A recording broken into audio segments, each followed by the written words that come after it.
Hello, bonjour, bienvenue, welcome. My name is Samuel Amoa, and I'm the Director of Communications for the Canadian International Council, National Capital Branch in Ottawa, Ontario. Before we start this event, I would like to commence with an acknowledgement that this event is taking place on the traditional unceded territory of the Algonquin Anishinaabe Nation, which we respect and honor. And we are here today with Andy Harrington of the Canadian Foodgrains Bank, who is discussing, we'll have the conversation on food security and COVID and what Canada can do about it. So without further ado, I'd like to welcome Andy just to speak about a little bit about yourself, a little bit about the Foodgrains Bank, one of the most impactful charities in Canada, according to Charity Intelligence, winning 3 years in a row. Dollar spent gives $7 of impact, which is pretty phenomenal, I would say. So thank you, and I'd like to welcome you, Andy, to speak. Well, thanks, Samuel. It's great to be with you. It's a real honor to be addressing CIC and your constituents here. My name is Andy Harrington. I have the great privilege of being the executive director of the Canadian Foodgrains Bank. It's actually quite a new role for me. I took over from a man I regard as a real mentor and hero, Jim Cornelius, who led the organization for 22 years. I have 33 years of humanitarian and development leadership experience. I've worked in such places as Bosnia during the conflict there, with marginalized youth that were traumatized by the war. Actually, we worked in refugee camps and elsewhere. I was on the front line leading some of the response teams during the Asian tsunami in Sri Lanka. I've worked around the world in various organizations, had a background in marginalized youth work and really switched over more into the development side about 13 years ago. And over the last 8 years, before this, I was the CEO of an organization called the Wellspring Foundation for Education, which really focuses on goal 4 in the Sustainable Development Goals, quality education. And we had quite a big footprint in Rwanda. I might say a little bit about that in my presentation in a moment as well. And when we get to the presentation, I'll say a little bit more about the Canadian Foodgrains Bank. I've got a couple of slides to show you, Samuel, that will outline who we are and what we do a little bit more. All right, sounds great. So without further ado, I think you can start your presentation. Great, thank you, Samuel. And I'm going to share my screen, so forgive me if things go a little bit blank here. Hopefully this is going to work. Let's just do that. Can you see my screen right now? Yep. Good, then let's start this. Here we go. And I'm going to set myself a timetable because I'm well known for talking too long. So I'm going to make sure that I set my stopwatch here for you as well. No worries. Yeah. Before we start, actually, I would like to just let the audience know that at any point during this conversation, you are free to use the Q&A function or the chat function to ask your questions. There will be, near the end of the presentation, after our conversation, an opportunity for you also to raise your hand and ask your question orally if you wish as well. So please feel free. Continue, Andy. Thanks, Samuel. So today I want to talk to you about global food security and particularly Canada's pandemic response, what's happened in that. I'm really delighted to join you all, as I said. I'm going to give you some background on the Canadian Foodgrains Bank and tell you a little bit more about who we are and what we do. But then I want to shift into looking at the COVID pandemic and the response that Canada has so far made, as well as what we hope will happen in the coming months and hopefully not years because of the length of this pandemic, but who knows. So the Canadian Foodgrains Bank was formed in 1983.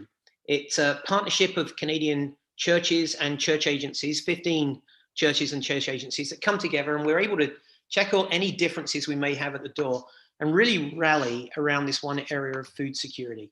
It was a concept that was developed as a way originally for Canadian farmers to share their abundance, their harvest, with people around the world experiencing hunger and food crisis. In the original concept, farmers actually shipped food, or we helped farmers ship food. That was changed in 2008 with the untying of food aid, which means we can respond in a much more flexible manner now. The 15 member agencies of the food grain banks collectively represent 30 Christian denominations in Canada.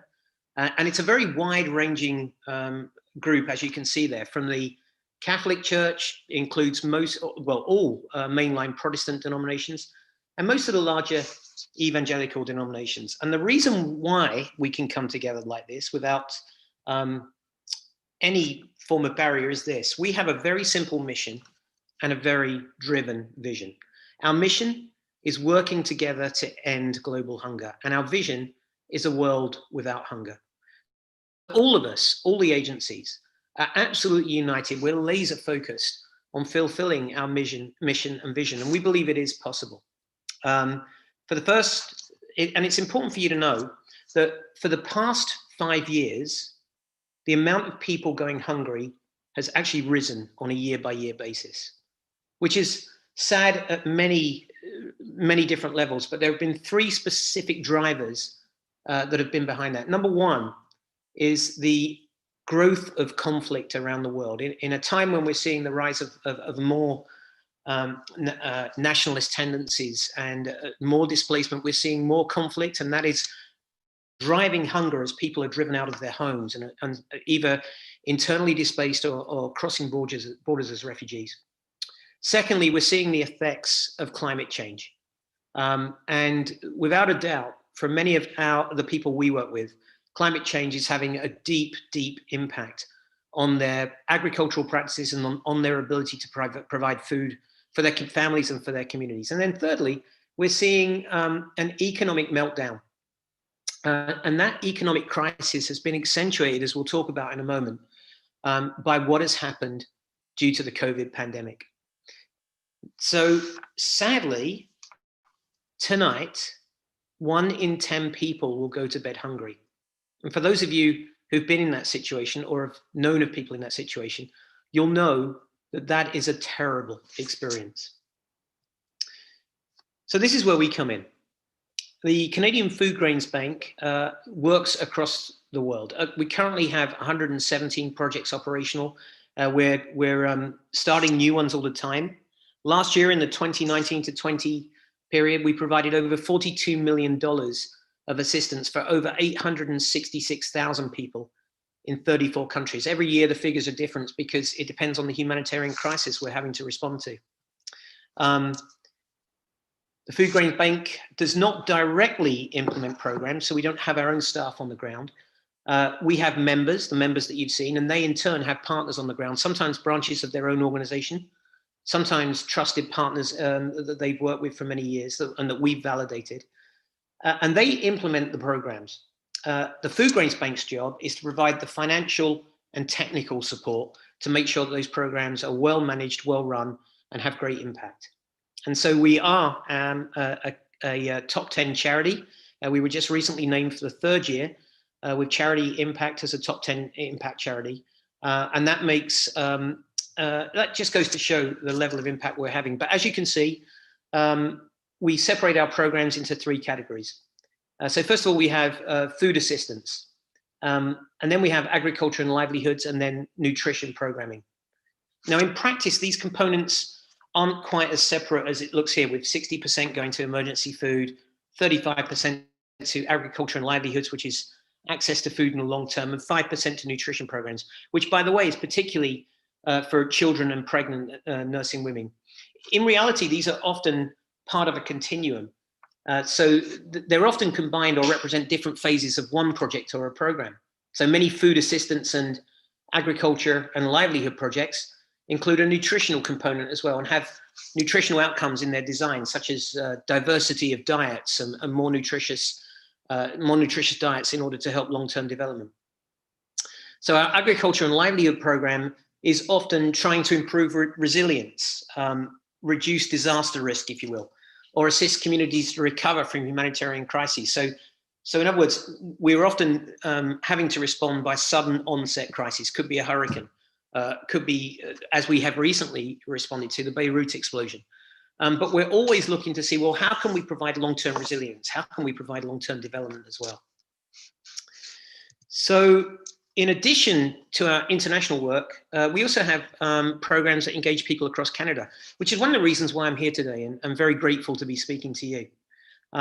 We engage with people right across the country and help them to understand the cause that we're engaged in, and also ask them to engage with us as we lobby to see greater impact from the Canadian government and from the Canadian stakeholders in terms of fighting some of the issues that we face. So one way to do that is by advocating for improved government policies. So we focus on things that could help reduce hunger around the world. And so we're now involved in policy dialogue around such things as food assistance, obviously. Canada will actually be chairing the International Food Assistance Convention next year. And so we're engaged in that. We have support for agri-food systems. And what I mean by that is we're trying to help people, we're advocating for more support to go into agri-food systems such as conservation agriculture, which I may talk about later on, ways in which we can really work to adapt in some of the situations we talked about, such as climate change. And that's actually a third one. Climate change adaptation is a key part of what we do in terms of lobbying the Canadian government and others to say, there are people around the world that are really struggling with food security because of the impact of climate change, and we need to help them in their adaptation efforts. So how does food security stack up against this pandemic? How has the pandemic impacted food security? Well, it's important to know that at the beginning of this year, 680 million people were in chronic hunger. But according to the World Food Programme, with the impact of the pandemic, we're looking at potentially as many as 200 million more people slipping into chronic food insecurity. Now that is a huge number. And I want you to remember something as we talk, because we're going to throw out a lot of numbers today. Every one of those zeros is a human being.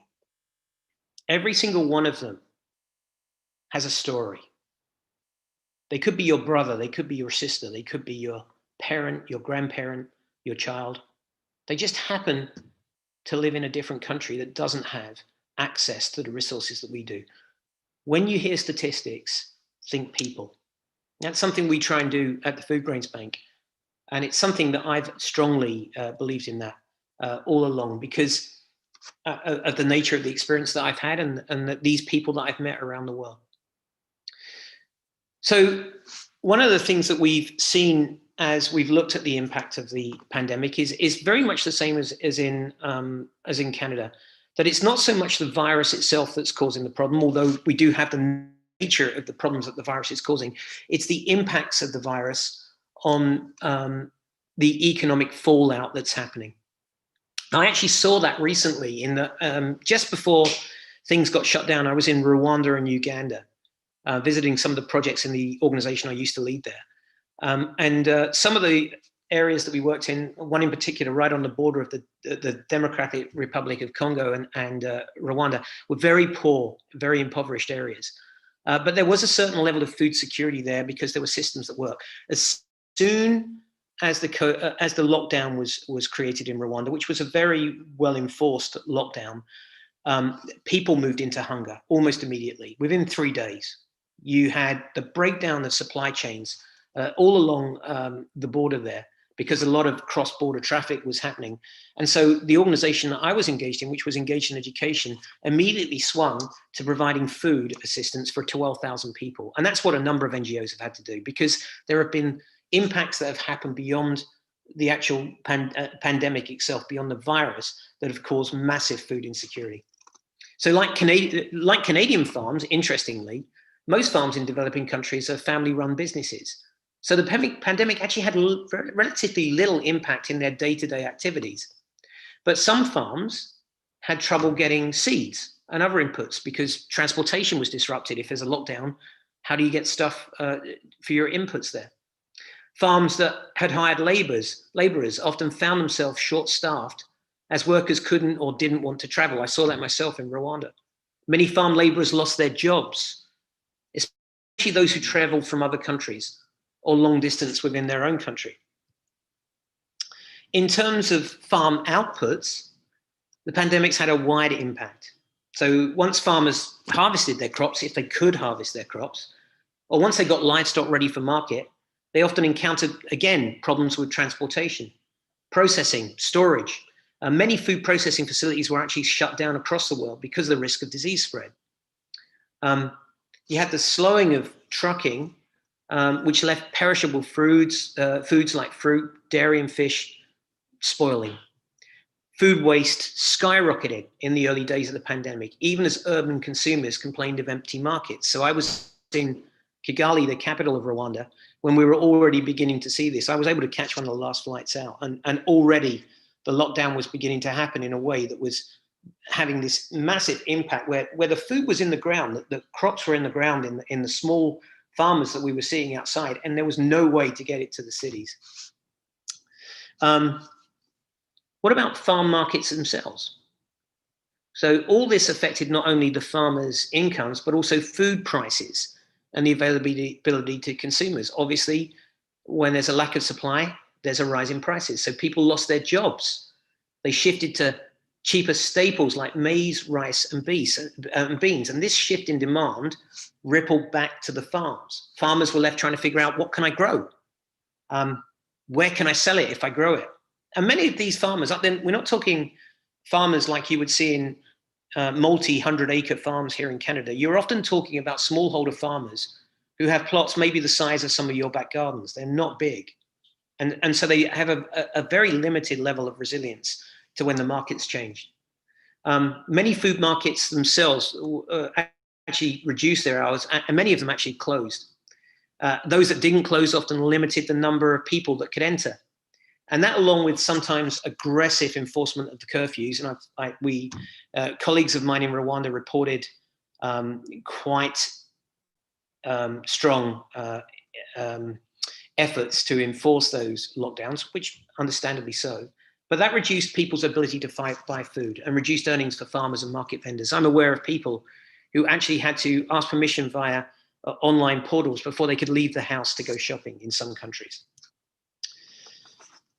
So the farmers had impacts on it, but what about the consumers? Well, first of all, families that cut back on vegetables and animal products could see nutritional impacts that will potentially last for years in stunted children and higher susceptibility to disease. I just want to make a note that most countries don't necessarily have the safety nets that we've been used to here in Canada and elsewhere. So they don't have CERB supplements. They might have some, but they're very limited. And so that meant there was very limited ability to support and subsidize families' basic income.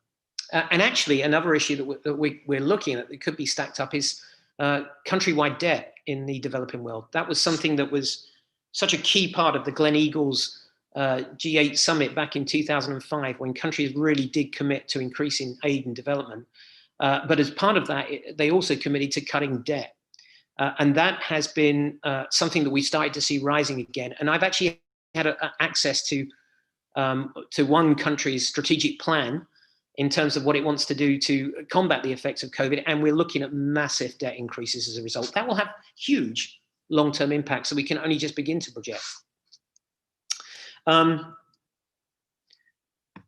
In terms of food assistance from governments, UN agencies like the World Food Programme, who recently won the Nobel Prize, I'm sure you're aware, and NGOs like us, the Canadian Foodgrains Bank, have helped. But even that's been disrupted by the fact that these higher prices reduce our ability to buy staples and to provide assistance there. We've had transport issues ourselves. I actually have some pictures on my computer here that were taken a week ago of trucks that were trying to labor through almost impassable roads, but had limited ability to do that themselves because so much transportation had been disrupted in other ways. We've got health risks as well in distributing foods. Our workers, our partners on the ground, are under COVID protocols just as we are here in Canada. In terms of wider impacts, I've focused mostly on impacts of the actual food security systems, but let's not forget the other ways in which COVID affects people. So you have about 1.5 billion. That's, again, when I say numbers, think people. 1.5 billion kids missed out on education as COVID closed schools. And many of those didn't have access to online learning. Now, this was my old field, and this is an area I focused on intensely over the last 8 months. We had around 200,000 children going through our programs in the Wellspring Foundation. Those schools, in public schools that is, those schools were closed down. And one of the key issues that happened there was there were immediate nutritional effects, because for many of those kids, their only access to a nutritional meal was the one meal they had every day because of school feeding programs. Those disappeared. And that's happened across the world. Those of you who have any interest in soccer, in the Premiership, will have heard of Marcus Rashford in the UK, that's also been lobbying for kids in the UK to get kids in poverty in the UK to have access to at least one meal a day as school feeding programs have run down. So we're seeing this right across the world. A lot of those kids who were sent home, particularly in the more majority world countries, came from areas where education or universal education was quite new. Their parents didn't necessarily go to school. So they found themselves in a situation where they were out of school. They were out of school for so long, it's actually going to be very hard for them to get back into school, partly because maybe they're helping out, looking after their siblings while their parents are trying to put food on the table. Some of them, and we saw this happen for many years, were promised to early marriages. There are all sorts of cultural reasons why that was happening. So many of them won't return. And I'm aware of many educational organizations at the moment, as schools are just beginning to open up, who are really struggling to get it into the communities, because that's where the work has to be done to get those kids back to school. And of course, as a result of all of this, we have seen a rise in gender-based violence in some of the areas that we're working in, as a result of the tensions with so many poor people under increasing stress due to that loss of income, due to the school closures, due to the price rises, due to fears and uncertainties. We're seeing gender-based violence increase. So there are quite profound and wide impacts as a result of what we're seeing here. So let me shift on to the Canadian government's response. I think one of the things I love about being a Canadian, and despite this accent, I am a Canadian. I am not a native New Yorker, as I may be coming across. I became a Canadian in 2005, and I'm a proud Canadian. And there is much we can be proud of in what Canada has done. So we're very pleased that the Prime Minister and the Minister of International Development have recognized COVID's impacts on food securities. And Canada is actually one of 4 countries leading the UN Friends of Food Security group, all looking for solutions to this. Canada has also announced $1.1 billion to address COVID issues globally. There's already been an initial 21 million going to multilateral agencies dealing with food and agriculture. And that includes the World Food Programme, the Food and Agriculture Organization, and the International Fund for Agricultural Development. So there has been moves by Canada to try and help in this situation. And we are very aware that the Canadian government is paying a lot of attention to food security in the majority world at the moment from our own contacts. In terms of the Canadian Foodgrains Bank, Canada has also supported NGOs, and that does include us, in their response to COVID. So personally, we received $2.3 million in June to support efforts to protect and strengthen agricultural livelihoods that were being threatened by COVID-19. We actually started 17 projects with that funding. We are expecting other funding to flow quite soon to us. We've had notification that will be coming in the not too distant future, within weeks. We've been able to help COVID affected households deal with immediate shocks. So as well as supplying food aid, we're helping to build, well, we are more than hoping, we're doing this. We're building resilience to future shocks. And it's really important that we also protect recent development gains. So as well as our COVID response, we have many, many projects that are ongoing alongside this. And we are not taking our foot off them, because the whole point is to build that resilience as we go forward. And it's one of the tensions of our work, you know, the need for us to focus on humanitarian response, but also very much the need for us to build that resilience and that long-term sustainability to ward off the effects of sudden onset crises in the future. So let's take a look at how Canada is actually doing, because as I say, we've been pleased with the response, but the reality is we could be doing a lot more. This pandemic has made it clear to everyone how interconnected the world is. We can no longer say that happens to those people out there. It's us. We can't solve problems at home without also addressing problems in other countries. And that's why medical experts and international development organizations around the world are asking rich countries to devote at least 1% of their COVID response to the majority world. Now, that we want to happen in this fiscal year, and we want that to be additional to existing aid programs. So we don't take money away from those other important programs that we've already identified as being responses to the crisis or other crises rather, or long-term resilience building through sustainability. Now, we've currently reached 0.49, so let's say 0.5. We believe that will go up shortly, but we're aiming for that 1%. So Canada's global response so far has been good, but it could be a lot better. And we need to step up our game, to be honest. Let's take a look, though, at what that means across the wider overseas development assistance spectrum.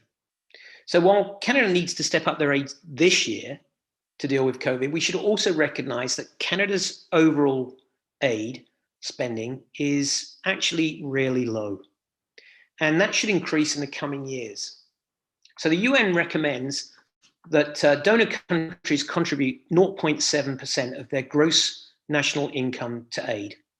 And as you can see, only 5 countries, as you can see from this chart, only 5 countries have actually met or exceeded that. That would be Luxembourg, Norway, Sweden, Denmark, and the United Kingdom. And those of you who are astute political observers will know that yesterday, the United Kingdom tabled motions in Parliament, or a financial update in Parliament, that would reduce that from 0.7 to 0.5%. That will reduce spending in the UK from 15 billion to 10 billion. There's a lot of opposition to that, but it is likely to go ahead.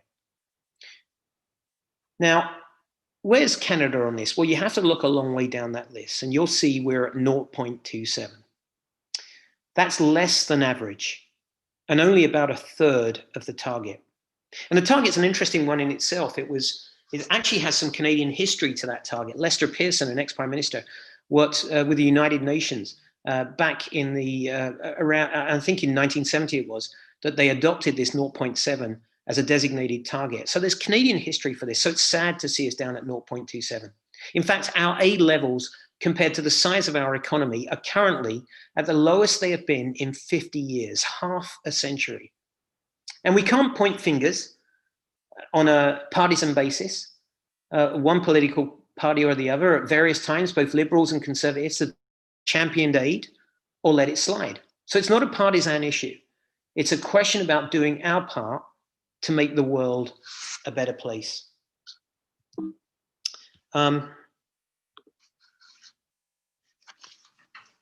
Canada adopted a new aid policy in 2016. It's called the Feminist International Assistance Policy. I'm sure many of you have heard of it or are familiar with it. It has ambitious goals for gender equality, economic growth, and climate resilience. But with no new money, we are not going to get where we need to get. So we believe that Canada should increase its aid. And we want to see aid for agriculture and food systems. That aid has fallen in recent years. We want to see that increase. So in most developing countries, more people are working in agriculture than any other sector. And to boost economic growth, we need to invest in agriculture. Also, agriculture is increasingly women's work. And again, bear in mind, a feminist international assistance policy should take account of that. More and more men are leaving the farm to go and work. So investing in agriculture gives women greater economic power and over time, more control over their lives, more agency. We see that in so many of our projects. We recently provided a report to the Canadian government that really showed how gender outcomes have increased in a positive way in the last few years since this feminist international assistance policy was really made a #1 priority. So we see the impacts of climate change as well more strongly on farms, and with some assistance, farmers can begin to adapt to changing conditions.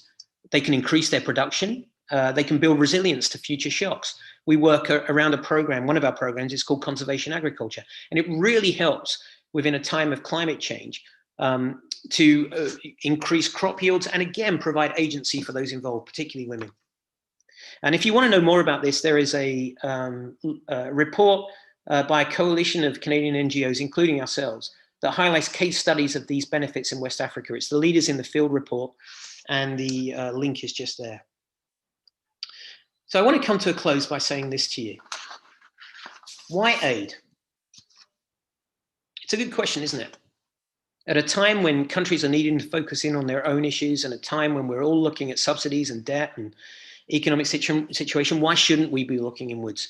Why shouldn't we abandon our commitments? Why aid? Why development? Well, let me tell you, the needs are great, and it's time for Canada to respond. Aid is the right thing to do, especially if we want to achieve the Sustainable Development Goals. Aid ensures that we have more of the things we need, such as healthcare, jobs, peace, equality, and education, and less of the things we don't want, such as poverty and hunger. It means peace and stability. It means prosperity and trade, and it means soft power. And I want to close with an image for you. I have spent a lot of time traveling. I rode my motorbike actually up from Cape Town to Kigali a few years back, and then back again a few years after that. Everywhere I've been, in my time in Bosnia, in my time in working in different agencies and organizations, I've seen the Canadian flag, but I haven't necessarily seen it flying above an embassy. I have seen that, but the places I've seen it most is in little stickers or little plaques on the side of hospitals, on the side of schools, on the side of water fountains or pumps in the middle of a village square. Canada has led for many years on aid and development, and it's given us an incredible reputation in the world. And so when we talk about being at a 50-year low, that is lessening our soft power in the world.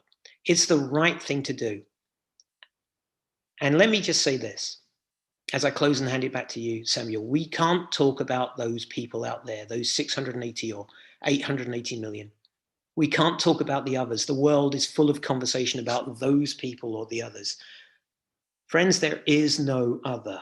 There's just us. We are truly all in this together. And that's why aid is the right thing to do. Samuel, thank you for listening, and thank you all for listening so well. I'm able to see my screen now. I can see there's some chat things. I only had my PowerPoint on there, but I'll hand it over to you, Samuel. Oh, certainly. Well, thank you for that excellent presentation, Andy. I've learned so much, and it's really telling. We are very much in this pandemic situation together, and I got that sense from your presentation.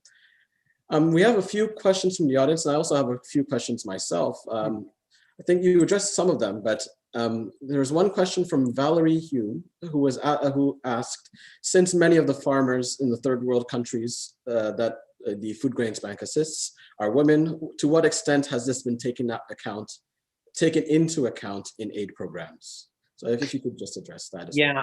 I think any Canadian aid programs, especially ones that are government funded, take that into account as a #1 priority. So we're not just looking to just say, okay, how can we help?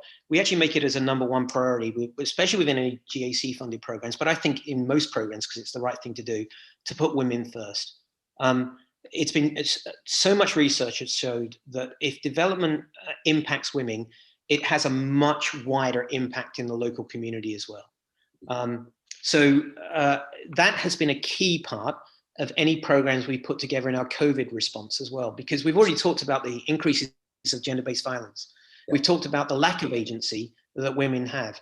And so the more that we can increase, particularly around agricultural inputs where so many women are working, the more impact that we can have. And I can tell you one personal example of that from Rwanda. As we saw more women being engaged in some of the side impacts that we were doing around education, because we didn't just work in the education in terms of schools, we worked in the whole education sphere. And that meant including, you know, local farms, local economic opportunities that we provided.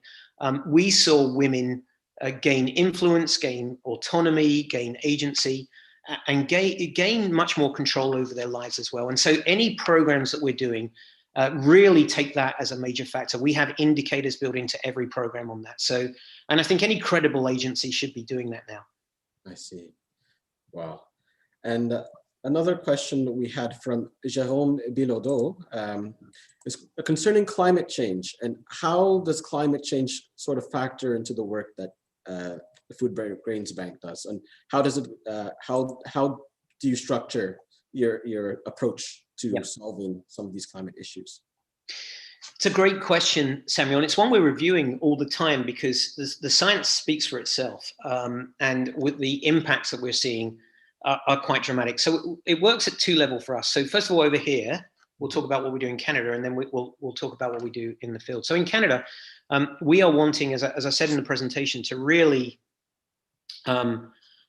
lobby the government to supply, and actually not just the government, other stakeholders as well, to supply more aid funding for climate adaptation efforts in the developing world, in the majority world. And so we've been engaging with local citizens who've been writing postcards, they've been writing letters, they've been meeting with local MPs. We actually last month, we engaged some of our local advocates here. They could have been farmers, maybe some young people. And we engaged with over 26 MPs last month in an event we called Hunger on the Hill, all done virtually, obviously, specifically to talk about this issue. So there's the advocating side of things over here, but over in some of our projects, we're very engaged in a number of ways in terms of building climate adaptation programs and climate resilience programs. So I mentioned one there, conservation agriculture.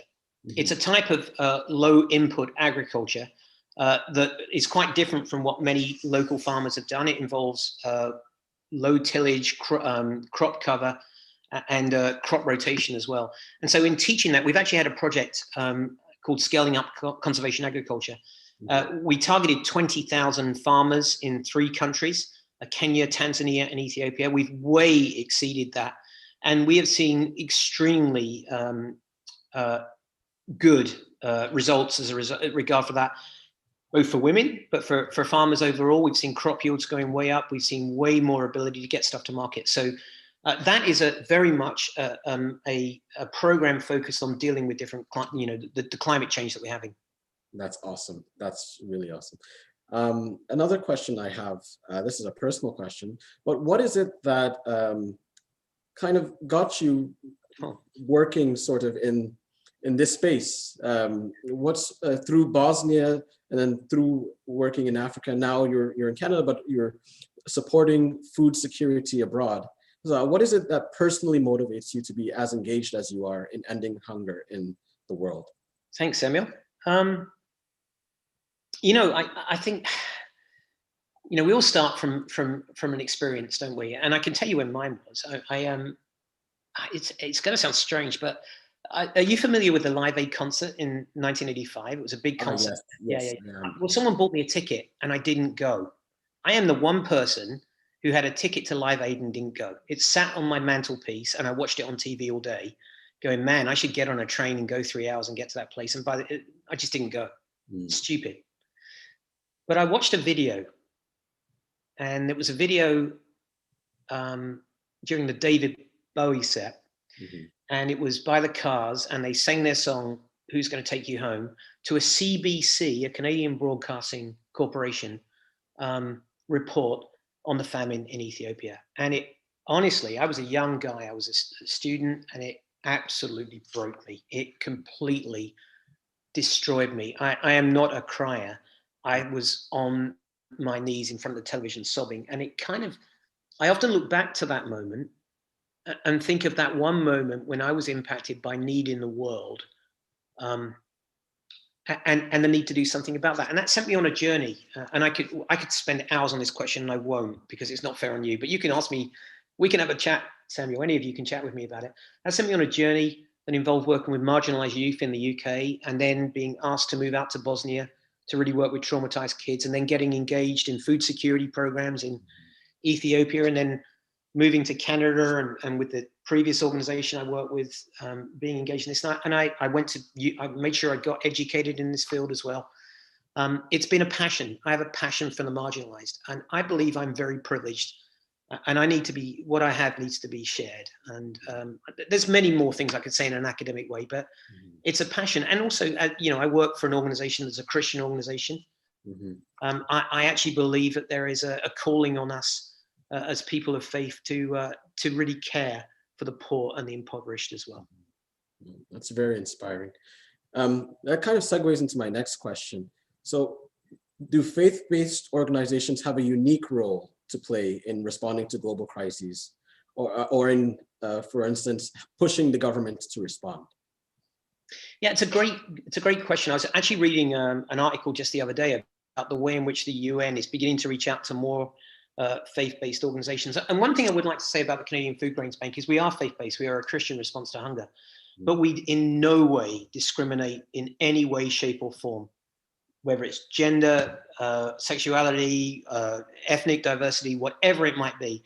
Everybody is valuable in our eyes, and that's why we check things at the door, just to really focus on hunger. But just to come back to your point, faith-based organizations tend to be very, very localized. And what I mean by that is they have really good links with people on the ground. They're often working with local partners that are entirely embedded locally. And localization is one of the key coming trends in development, I think. They tend to be highly collaborative as a result.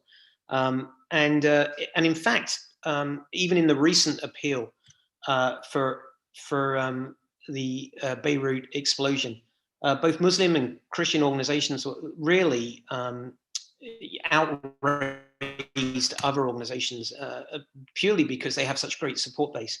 So people of faith, it's a bit like I just said about my own reasoning, really. People of faith tend to look beyond their own needs. And I know that might sound strange with some of the things we've seen in recent years, which I wouldn't necessarily validate or give any time for, to be honest. But they tend to donate their own time and money and help to those less fortunate than themselves. It's built into the tenets of what we do. And they expect the government to do likewise. And so I do think there is some unique things that faith-based organizations bring to this. As long as they continue to think through the necessity to be unbiased in the way that they work with people. And one other thing I would say as well is, I think there has been for some time a perception of the old missionaries going out and doing work. That is quite different from what most faith-based development agencies are doing. It's certainly different from what we do, and from almost everyone that I work with. And so our aim is to care for the poor, the widow, the poor, the orphan, the refugee, whoever they may be. And because of the nature of the frameworks we're in, we have an ability to do that. Well, thank you. I have a question now from Margaret Huber. Ambassador Huber, thank you, in the audience, also a board member at the CIC. What more can Canada be doing on the ground diplomatically to support NGOs like the Canadian Foodgrains Bank, or assist through NGOs to make a positive impact for those most affected, especially women and children? What can Canada do diplomatically? That is a great question. Thank you, Ambassador, for that question. And I'll go back to some previous experience. So when I was working with my previous organization, we had extremely good links diplomatically with the Canadian, with various Canadian diplomats who came through the country. I would say one of the most important things we can do is to engage, have our diplomatic services on the ground engage with Canadian organizations that are doing great work on the ground already, and get that information back to the government here. Canadian diplomats play a really important liaison role back to Global Affairs Canada to talk about the work that's happening on the ground, or to say, look, this is what's happening here.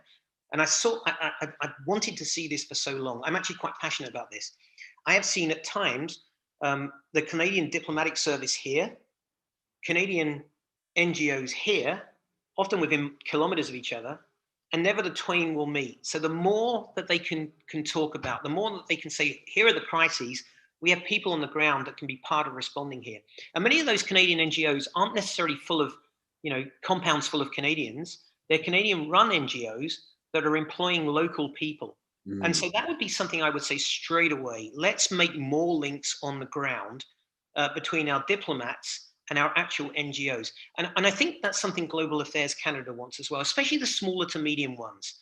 Everybody always thinks about the big ones, like us or like Right to Play or World Vision. There are numerous great small to medium-sized Canadian NGOs doing incredibly good professional niche work that we really wish could make more links with the Canadian Diplomatic Service. And the second thing I'd say as well is echo that back to Global Affairs Canada.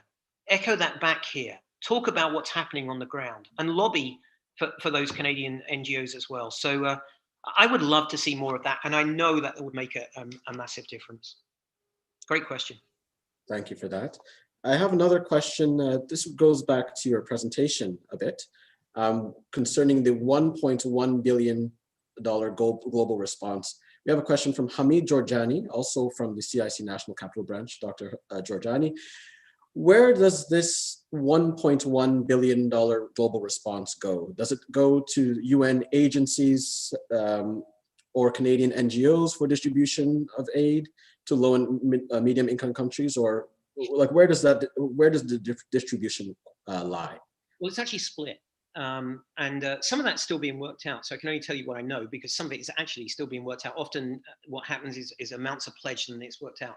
But you have had some of it that's being pledged to the worldwide efforts to come forward with a vaccine and then to distribute that vaccine. So that tends to go to the larger actors, people like the WHO. Some of it, as I've said, has gone specifically to food security programs and to smaller NGOs like us, where it's more, well, we're not small, but to NGOs that aren't, nation state actors or multinational actors. So for example, as I've said, we received 2.3 million of it. We're hopefully going to be receiving a little bit more down the line as well. Some of it has gone to prevention efforts. And as I say, some of it is still being worked out. But I think there was a large part, I think it was 400 million, which was new spending that was set aside particularly around the response around WASH, food security, and some of the impacts, the longer term impacts that we talked about. So can't give you the full answer. That would be more an answer that you'd need to go to Global Affairs Canada Fund. But I can say a lot of it is being well used and some of it's still being worked out in a way. I think some of it will be applied around the distribution of the vaccine when it comes out. And some of that has already gone to mitigation efforts around that. So yeah, it's a great question. And it's all actually, if I could say, it's always a question that needs to be asked whenever large amounts are being pledged. First of all, is it being delivered? Which I can say on this time, again, the Canadian government has done a good job on that. And how is it going to be applied? What's the best bang for the buck? The people we work with at Global Affairs Canada are very cognizant of that. And they really are very keen on making sure that this is applied well. That's great. And another question, I guess it's a follow-up. We saw a little bit of the ODA, the Official Development Assistance statistics, with Canada's proportion being quite low as compared to other OECD countries that are donor countries. How are we doing, I guess, compared to, let's say, our traditional, I guess, partners, the UK, Australia, New Zealand, US? How are we doing, I guess, in output or in the impact of our aid, even though the proportion is lower than our 0.7% budget that we aspire to reach? If we're talking, so that breaks down into two parts. There's inputs and outputs. So let's talk about, we've already talked about the inputs. We need to see more. But you're absolutely, the subtext of that question is the aid being spent well? And it will, if you get to 0.7, it's being spent badly, or you're at 0.27, it's being spent well. Well, there's an equation there that we need to look at and say, well, okay, let's look at the return on investment and value added. I happen to believe, and I think we could back this up quite easily, that Canadian aid is being spent well. So as an organization, we're very well networked with Cooperation Canada, which is used to be called the Canadian International Cooperation Council, with other associations, and we are all we're all part of certain standards that want to happen. And I can also say that with some of the changes that have been brought in at Global Affairs Canada, monitoring and evaluation has become an absolute priority. Any credible organization, development NGO in Canada, will have really ramped up their own monitoring and evaluation efforts over the last 5 years. That has become kind of a mantra. We have to do really well. And it's not just monitoring and evaluation, actually. The real thing is MELA, monitoring and evaluation, learning and accountability. So that's what we talk about. And I would say that Canadian aid is being spent very, very well in general. Now, there's obviously every now and then we hear a horror story. That's the nature of the world we live in. But to define what most really great Canadian NGOs are doing by those few horror stories, that would not be correct. Certainly my experience on the ground, as well as my experience of working, at the more systemic level, has shown that Canadian impact has as good an impact, if not as better, as anyone in the world. I do have this dual passport as a Brit. DFID is really looked at, the Department for International Development, which was recently subsumed into the Foreign Office in the UK. It's really looked at as a high quality organization. I would say we stuck up pretty well against them. I am very proud of the effort, but there's more we can do. We're continually needing to develop our evaluation and our learning so that we can continue to apply that well. But the bang for the buck for Canadian aid is good. And if I could just, one more thing on this, Samuel, let's talk about the Canadian Foodgrains Bank in that. As I said, a top 10 impact charity. For every $1 that is used in terms of our management costs or overhead, $7. Sorry, that's incorrect. Got that wrong. We're in a situation where we have something like a 7% overhead. So I got it the other way around. And so there is a huge impact in terms that we have there, which is why we've been voted a top 10 impact charity. So we do pretty well. I think I think we stack up well, but I also think many others in the field that are doing great jobs as well.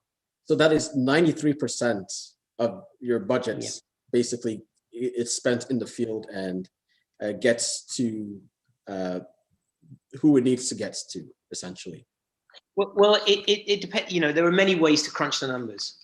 That's one way of looking at it. But our we have a 4-to-1 match that we're able to leverage with the Canadian government. So for every $4 the Canadian government gives us, we actually match with $1, which means we're able to leverage that to actually raise more. So we get our numbers go down in terms of percentages because we have that kind of income. So it's important to recognize the impact that Canadian organizations are having. I'm very proud of the impact the Canadian Foodgrains Bank is having. But in answer to the original question, I really do believe that Canadian aid is being generally very well used. Mm-hmm. Okay. I had a conversation with a group of friends yesterday. I was on the same topic on sort of food security, but it was on a little bit of a trade angle. We were discussing, in particular, the sort of markets that exist in sub-Saharan Africa and how there is production. There's a lot of production, actually. It just the unfortunate thing is a lot of the local produce does not get to where it needs to go, or it's subsumed by imports. Like, how does, I guess this is it's a different sort of question, but how does that sort of the lack of coordination in local markets affect the security of food in different parts of Africa, for instance? The particular case I'm speaking to is the tomato market in Ghana, for instance. There is a very large tomato market, but unfortunately, there are coordination issues that do not allow goods to go through. I don't know if you could speak to that sort of strengthening market. Unfortunately, I'm not able to speak about the tomato market in Ghana. I'm afraid I'm not an expert on that. I can speak in more generalities, though, and certainly speak to some of my own experience. I think one of the things that we have to be looking at in development isn't just the growing, it's the whole systems that work. So we're not looking just at saying, okay, how can we help this one person in this one farm? Yeah. We're looking at systemic change, and systemic change doesn't just involve the inputs and outputs that happen on a farm. It involves the work around that. What about the transport systems? What about the supply systems? What about local regulations for market? What about the wider ecosystem that we're operating in? And I think good aid, good development really looks at the wider sense of what's needed to do to make this work. And so that's why it's really important that we're always working with localized partners on the ground that know the systems and know how to make this work. So I think the long-term answers to some of the things that you're saying really lie at the kind of systemic governmental level, but there is an awful lot we can do if we work with locals on the ground. And that's one of the reasons why we believe so much in localization, why we don't want to send, you know, plane loads of Canadians to do the work over there, but to work with local partners who know how to make this work. And so within the context of markets, as you're talking about, that also applies there. The more we can do to promote systemic change, the more likely it is that those systems will become more equitable in terms of their distribution, their transport, their supply mechanisms, all the things that you're talking about there, Samuel. And that's why, another reason why development aid has to be targeted and really looked at things that create long-term sustainability, as well as initial short-term response mechanisms that help survival. Thank you, Andy. We have another question from Ambassador Hubert. So her question now is on how do we, or how do you rather, get politicians, Canadian politicians on board right now at this critical juncture? Yeah. When already, like in the local context, we were speaking on hyper-localization before. Yeah. Or localization. In the local context now, we're having more Canadians, more others would say taxpayers, turning to food banks due to pandemic dislocation. So how do we, I guess, how do we make the case stronger to the MP or to the cabinet member or even the official opposition MP to kind of say, hey, this is really important. We need you to spend a little bit more because it has an effect on Canada as well. How do we do that? Yeah, so in terms of the actual mechanism of doing that, I think we need to talk to our politicians and we need to make them aware that we are passionate about this. And that's what we did last month with our Hunger on the Hill thing. And to get young people, students, farmers, people who come on learning trips with the Canadian Foodgrains Bank to actually talk about their experience and show what they've seen, that's incredibly powerful, especially if it's one of your constituents. But I think on the wider systemic level, in terms of the question of how do we engage politicians that quite rightly are very focused on the needs of Canada in an international side, I think we have to demonstrate how interconnected the world is. I don't think we're, you know, even in the case of this pandemic, I don't think we can say that we're not safe from this pandemic until everyone is safe from this pandemic. And I've heard Krista Freeland say that. I've been very impressed with that. I've heard the International Development Minister, Karina Gould, say that. So when we help poorer countries deal with a crisis like this, we're also helping ourselves. That's a self-interested and self-enlightenment thing, but it's actually true. But I also think one of the things we can talk about is that, you know, it's what I said earlier about those maple leaves on the sides of projects I saw everywhere. Canada's global leadership really, you know, it's our history really orients ourselves towards care and humanitarian work. We have a proud heritage of that. When I was in Bosnia in '95, the people we wanted to hang out with were the Canadian UN forces, because we needed, some of the places I went to were quite difficult and dangerous, and we sometimes had to go in convoys. We noticed the Canadian UN forces cared more about the people that they were with. They did more social impact projects. They had people volunteering at the weekends. It's part of who we are. It's part of Canadian DNA. And more than that, I think we have to look at this beyond that economic lens and say we have a moral duty. Again, every one of those zeros is a human person, and one person hungry is everybody hungry in a sense. So there is a history that we can draw on here. And so there is a technique, if you want to put it that way, in terms of advocacy and engaging people and talking, just talking, call your MP, call the minister, call the offices that count. but also understanding there is a benefit to Canada here, and there is a history of Canada's global leadership that we actually can look at very proudly and say, let's project that into the future as well. Thank you. I think you've certainly made the case to really engage with our MPs. I think not a lot of people, not a lot of Canadians think to do that enough. So I think it's a very apt thing to do, to sort of add the pressure there. We have another question from Brent White. He said, you mentioned Canadian Foodgrains Bank is a partnership of 15 Canadian churches and church-based agencies. When looking to engage in a new project location, does the Canadian Foodgrains Bank assess each project independently prior to adopting them? Or absolutely good. Yes. Yeah, we have a very in-depth assessment process around projects. So for us, that's a sacred trust and a sacred duty. We are any project that comes across our desk goes through works through our technical officers. Our technical officers look at this. Our project officers they do a needs analysis. There's a needs analysis that's involved. And I'm actually, it's interesting. I said I've only been here for 3 months. So what I asked to do was to actually sit in a project from start to finish. And this particular project is one we're looking at in Zimbabwe at the moment, as a response to food security caused by drought and some of the economic consequences there. And I am watching that project progress, and the level of technical expertise that's being applied to it, the level of questioning, the level of consultation that's happening, is resulting in what will be a really, really solid and good project. Every single project goes through that same lens. There's no like, oh, that's a good project, let's do it.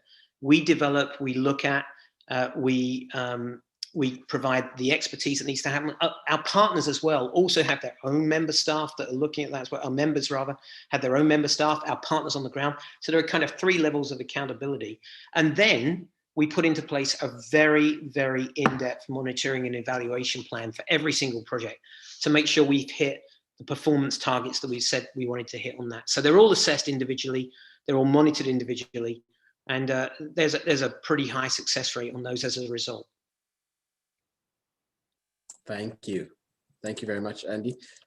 I think my final question for you is, knowing everything we know now, or what you've told us, what do you see as the future of development initiatives going forward by NGOs or by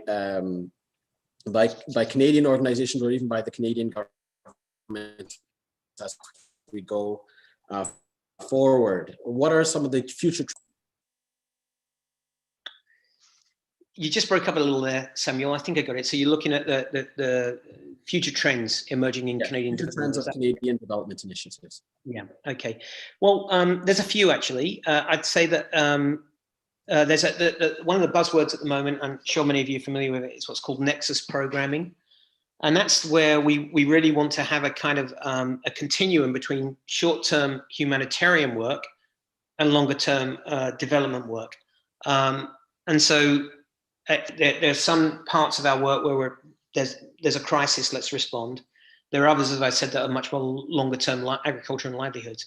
And so one of the things that we're looking at, I know GAC is looking at, others are looking at, is how can we have a more seamless continuum there, which is actually quite hard. I mean, for example, we're responding in Yemen at the moment. How do you have a seamless continuum in the middle of a disastrous conflict like that? But these are the sort of questions, and actually even coming to Yemen, there's a third part of the nexus, it's called a triple nexus, which says, how can we get engaged in peace building? If with the growing levels of conflict around the world, if we can provide more peace building initiatives that stop those kind of crises and actually will really be able to build resilience, I think that's going to be one development. I think in terms of Canadian development, I think what I said about soft power is crucial. I know soft power is it's an overused buzzword, really, and it can be used in terms of hegemonic, in a hegemonic sense, if you like. But I think what I mean by that is the influence that we as Canadians can have in leadership around the world for good, and that's where soft power can come in, and that's what I think we're going to see more of coming here. I think we're going to see more focus on climate issues. We have to. We don't have a choice. How can we foster economic growth in poor countries if we're not dealing with things like the excessive production of greenhouse gases, of helping people to adapt to the nature of a changing climate in their agricultural processes? If we, how do we deal with more frequent droughts? Well, so I think climate issues are going to feature more as we go forward. I've mentioned already, but the word localization is crucial. We need to see more localization. Local people know the situation way better than international organizations. So the more partnership we can have and the more localization we can have in development is good. And I think another thing, and it comes back to the MELA, monitoring and evaluation, learning and accountability, evidence-based programming. And this has really been growing for some time. But the more evidence-based programming we can see where, we design a program, we put our results-based management system in place, our performance management framework, we look at the evidence of that to actually guide the next iteration of that program, either in that location or in another location. And in a perfect world for me, how do we share that across our barriers and boundaries? All right. Let's just remember that, this should not be the territorialism of the politics of aid drives me crazy. We are all in this together. How can we all learn together? How can we take that evidence-based programming and say, we want to share this more widely? I think that's something I know that GAC is talking about. It's something we're talking about. It's something I think is going to be important, because in the end, it's not zeros, it's not numbers, it's not spreadsheets, it's people, and people count. Oh, thank you so much for that. It is for sure more than numbers. It is people for sure. So I would like to thank you for this excellent discussion. And I'd also like to invite all the attendees who have assisted at this session to attend another event on food security, on the tectonics, the plate tectonics, the shifts in the geopolitical food landscape. There will be a mixology, it's a virtual event, but there's going to be some sort of very interactive nature. It's held by the panel, one of the CIC's partner organizations. We'll have a number of experts as well, speaking on food insecurity and COVID and what sort of response Canada can have, and what other countries might be able to do as well. So I would like to thank you again, Andy, for your time and for speaking with all of us here at the CIC and all the public who assisted this call, and for the people who are going to be watching this on the YouTube stream. Thank you, and till next time, I guess. It's been an absolute pleasure, Samuel, and thank you everyone for tuned in. It's really good to see so many people that are engaged in this conversation. So thank you. Right. Thank you. All right, to everybody, good night and stay safe. Keep healthy, please. Right.